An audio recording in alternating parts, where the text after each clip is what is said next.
50 वर्ष धरी बिकुछंती क्यालेंडर।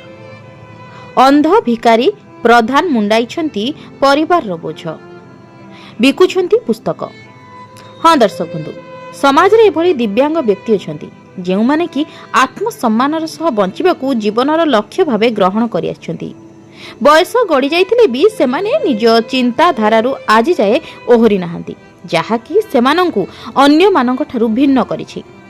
एमिति जणे मनीष हेउछि गंजाम जिला बेलगुंठा ब्लॉक बड़ बोरसिंह ग्रामर भिकारी चरण प्रधान। बयस 65 वर्ष। संपूर्ण दृष्टिहीन होई मध्य आज पर्यंत से काहारी उपरे बोझ पाल्टी नाहांती, बरं निजे परिवार प्रतिपोषण रे बोझ को निज कांधरे कांधैचंती। पिलाटी दिनरू दृष्टिहीनता होइतिले मध्य दृढ़ मनोबल जोगु जीवन युद्ध रे केबे भी हारि नाहांती। खुशी रे घर संसार करी पिलामानंकु मनीष करिबारे सक्षम होइछंती। भिकारीଙ୍କ परिवार कहिले पत्नी और 3 पुओ, 3टी जाक पुओ युक्त 2 पढ़ी सारिथिया बेले सेमाने रोजगार करिबा भी आरंभ करछंती। एथिपाई भिकारी बेस खुशी बोली कहिछंती। निजे दिव्यांग होई सुधा केबे काहा आगरे हाथ पताई नाहांती। भिक्षावृत्ति को केबे मध्य पसंद करि नाहांती बोली कहिछंती भिकारी। प्रतिदिन भोर उठी भिकारी नित्यकर्म सारी भंजनगर आसंती। सेठारु आरंभ हुए तांकर नीतिदिनिया जीवन। बही दोकान किछि क्यालेंडर, किछि पूजा पाठ और धार्मिक पुस्तक धरी साही एवं गली कंदी बुलंती।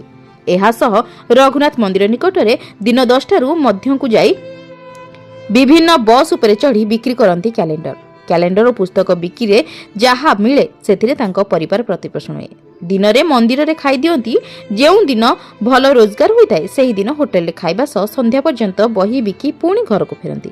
दीर्घ 50 वर्ष हेलाणी नियमित आसुथिबारु सहरर अनेक लोक बस कर्मचारी सह तांकर बहुत भल संपर्क गढ़ी उठिछि। सुर सुनिबा मात्रे से लोकन को चिन्हि पकांती। खाली एतिकी नुहे, अनेकों को सुविधा असुविधा भी भिकारी सहयोग करती। भिकारी कहिछंती भिन्नक्षम हेले कोन हेला, निज स्वाभिमान और परिश्रम पय अन्य मानक पय प्रेरणार से पाल्टिछंती कहिले जमारे अतिरिक्त हेबा नाही। भंजनगर पुरुषोत्तम महापात्रଙ୍କ रिपोर्ट, जन अधिकार लाइव।